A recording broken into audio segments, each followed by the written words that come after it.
bottom of it. You know what? I heard this comedian say some years ago, and I've always used it. But he said something that stuck with me. He said, no one is 100% good, and no one is 100% bad. And that really, it's so simple, but it's not easy to really soak in, because when we see people doing good things, then we like to attribute that person to being, oh, that's a good person. They did this good thing, so they must be, really good and honest and all of these great things. And then we find out later, you know what, that person treated this person this way, or did that messed up thing, or something. Or let's go on the other side of it. We meet someone who's done some bad things, or we hear about someone who's done bad things, and maybe they've even done quite a bit of bad. But does that mean that there's not one good thing about that person? I don't care. You may want to hate them, but the reality of it is that person is not 100% bad. There is something good about that person. Even if it's the relationship of that person between them and their mom.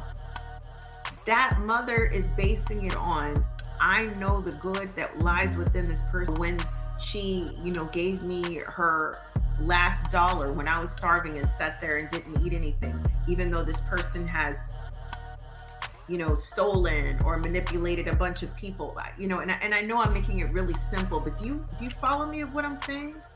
No one is 100% good, and no one is 100% bad. And we have to stop dealing with people in these absolutes. It's not real. It's not reality. It's going to be impossible to make any kind of advances, necessary advances in really anything, in business, in government, in life, if you use and deal with people in those complete absolutes.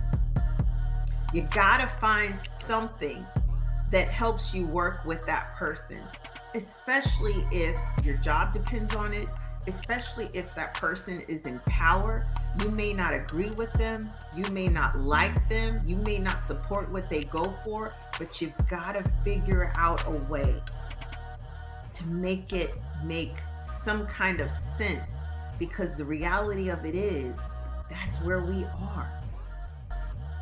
And this person could hold lots of power in whatever it is. It could be the CEO of a company, and they're doing dishonest things, and that they are questionable in their practices.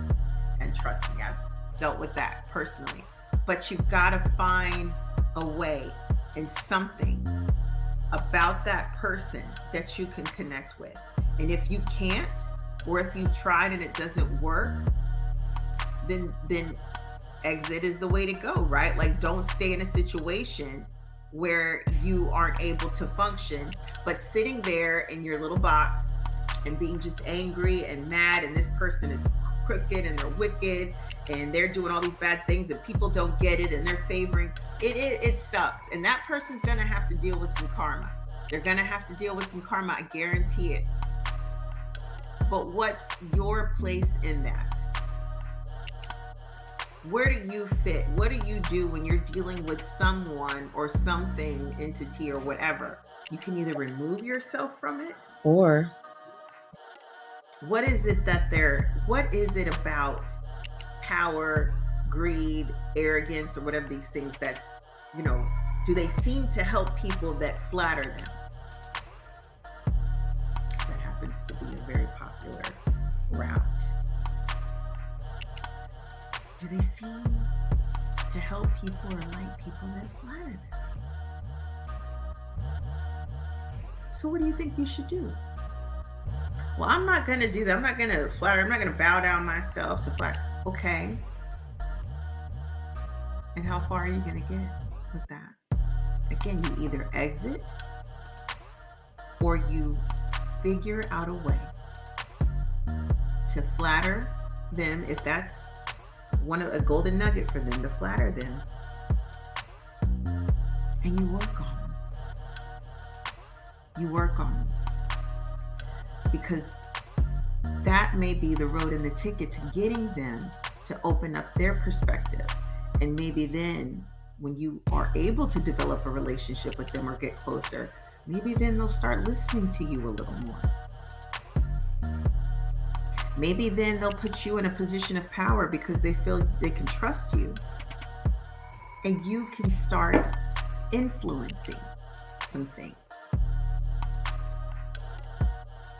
You can start putting changes into place that benefit everyone or a larger group of people. But you can't do it if you want to sit and be upset and be angry and only look at this person because of every negative thing they've done. They may have done some really bad things, but you gotta find the part that you can work with, because if that's who is in power in your livelihood, earthly existence, whatever it is dependent upon this person's rules, regulations, or whatever, it's easy to go off and be mad. It's easy to say, I'm done, I'm not going to work with. It's easy to be mad at everybody who works with this person. But you could work with the person with the mindset that you're working towards a goal that's not self-focused. People are willing to open their minds and their hearts for people when they begin to trust them. And this is not a way to say this manipulatively, but I'm saying you've got to find a way. It's just the way it is. I'll see you later. Think about what I said. We often say the magic happens in between sessions, is what I told my executives when I'm coaching them. The magic happens in between sessions. So, until we talk again, think about what I've said. This may go over some heads. If you're really ready and wanting to understand life on a deeper level, life that's not just black and white, that is gray, there's some hard truths. There's some hard truths. And you want to think about the people who make it to a certain level, there's some hard truths. And I'm giving it to you. I'm serving it up. It's up to you to take it or leave it. I'll see you later. Thanks for joining me today.